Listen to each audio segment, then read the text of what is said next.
വിശുദ്ധ യോഹന്നാൻ എഴുതിയ സുവിശേഷം അധ്യായം 21. ഇതിനുശേഷം യേശു തിബേരിയാസ് കടൽ തീരത്ത് വെച്ച് ശിഷ്യന്മാർക്ക് വീണ്ടും തന്നെ വെളിപ്പെടുത്തി.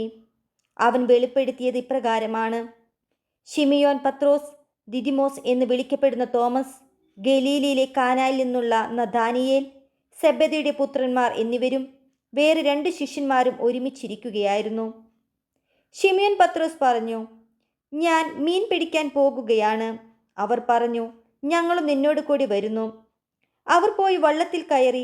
എന്നാൽ ആ രാത്രിയിൽ അവർക്ക് ഒന്നും കിട്ടിയില്ല. ഉഷസ്സായപ്പോൾ യേശു കടൽക്കരയിൽ വന്നു നിന്നു. എന്നാൽ അത് യേശുവാണെന്ന് ശിഷ്യന്മാർ അറിഞ്ഞില്ല. യേശു അവരോട് ചോദിച്ചു, കുഞ്ഞുങ്ങളെ, നിങ്ങളുടെ അടുക്കൽ മീൻ വല്ലതുമുണ്ടോ? ഇല്ല എന്ന് അവർ ഉത്തരം പറഞ്ഞു. അവൻ പറഞ്ഞു, വള്ളത്തിൻ്റെ വലതുവശത്തു വലയിടുക, അപ്പോൾ നിങ്ങൾക്ക് കിട്ടും. അവർ വലയിട്ടു. അപ്പോൾ വലയിലകപ്പെട്ട മത്സ്യത്തിൻ്റെ ആധിക്യ നിമിത്തം അത് വലിച്ചു കയറ്റാൻ അവർക്ക് കഴിഞ്ഞില്ല. യേശു സ്നേഹിച്ചിരുന്ന ആ ശിഷ്യൻ പത്രോസിനോട് പറഞ്ഞു, അത് കർത്താവാണ്. അത് കർത്താവാണെന്ന് കേട്ടപ്പോൾ ശിമിയോൻ പത്രോസ് താൻ നഗ്നനായിരുന്നതുകൊണ്ട് പുറംകുപ്പായം എടുത്ത് ധരിച്ച് കടലിലേക്ക് ചാടി. എന്നാൽ മറ്റു ശിഷ്യന്മാർ മീൻ നിറഞ്ഞ വലയും വലിച്ചുകൊണ്ട് വള്ളത്തിൽ തന്നെ വന്നു. അവർ കരയിൽ നിന്ന് ഏകദേശം 200 മുഴത്തിലധികം അകലെയല്ലായിരുന്നു. കരയ്ക്കിറങ്ങിയപ്പോൾ തീ കൂട്ടിയിരിക്കുന്നതും അതിൽ മീൻ വെച്ചിരിക്കുന്നതും അപ്പവും അവർ കണ്ടു. യേശു പറഞ്ഞു, നിങ്ങൾ ഇപ്പോൾ പിടിച്ച മത്സ്യത്തിൽ കുറെ കൊണ്ടുവരുവിൻ. ഉടനെ ശിമിയോൻ പത്രോസ് വള്ളത്തിൽ കയറി വലിയ മത്സ്യങ്ങൾ കൊണ്ട് നിറഞ്ഞ വല വലിച്ച് കരയ്ക്ക് കയറ്റി.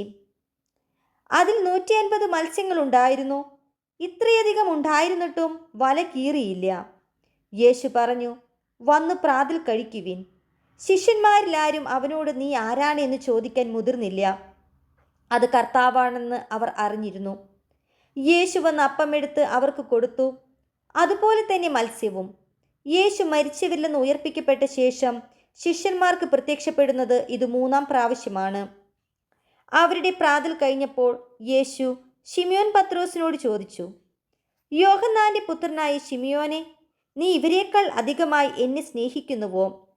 അവൻ പറഞ്ഞു, ഉവ്വു കർത്താവേ, ഞാൻ നിന്നെ സ്നേഹിക്കുന്നുവെന്ന് നീ അറിയുന്നുവല്ലോ. യേശു അവനോട് പറഞ്ഞു, എൻ്റെ ആടുകളെ മേയ്ക്കുക. 2-ാം പ്രാവശ്യം അവൻ ചോദിച്ചു, യോഹന്നാന്റെ പുത്രനായ ശിമിയോനെ, നീ എന്നെ സ്നേഹിക്കുന്നുവോ? അവൻ പറഞ്ഞു, ഉവ്വു കർത്താവേ, ഞാൻ നിന്നെ സ്നേഹിക്കുന്നു എന്ന് നീ അറിയുന്നുവല്ലോ. അവൻ പറഞ്ഞു, എൻ്റെ കുഞ്ഞാടുകളെ മേയ്ക്കുക.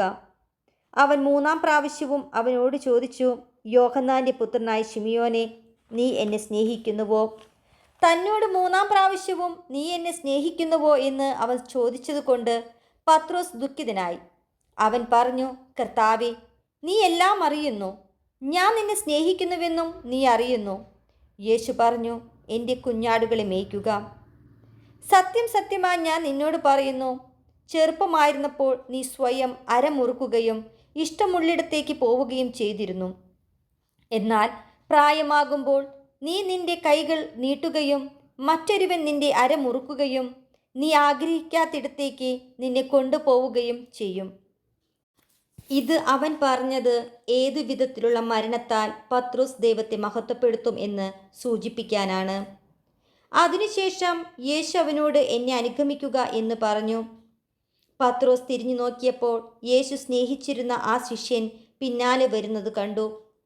ഇവനാണ് അത്താഴ സമയത്ത് യേശുവിൻ്റെ വക്ഷസ്സിൽ ചാരിക്കിടന്നുകൊണ്ട്, കർത്താവേ, ആരാണ് നിന്നെ ഒറ്റിക്കൊടുക്കുവാൻ പോകുന്നത് എന്ന് ചോദിച്ചത്. അവനെ കണ്ടപ്പോൾ പത്രോസ് യേശുവിനോട് ചോദിച്ചു, കർത്താവേ, ഇവൻ്റെ കാര്യം എന്ത്? യേശു പറഞ്ഞു, ഞാൻ വരുന്നതുവരെ ഇവൻ ജീവിച്ചിരിക്കണമെന്നാണ് എൻ്റെ ഹിതമെങ്കിൽ നിനക്കെന്ത്? നീ എന്നെ അനുഗമിക്കുക. ആ ശിഷ്യൻ മരിക്കുകയില്ല എന്ന ഒരു സംസാരം സഹോദരരുടെ ഇടയിൽ പരന്നു.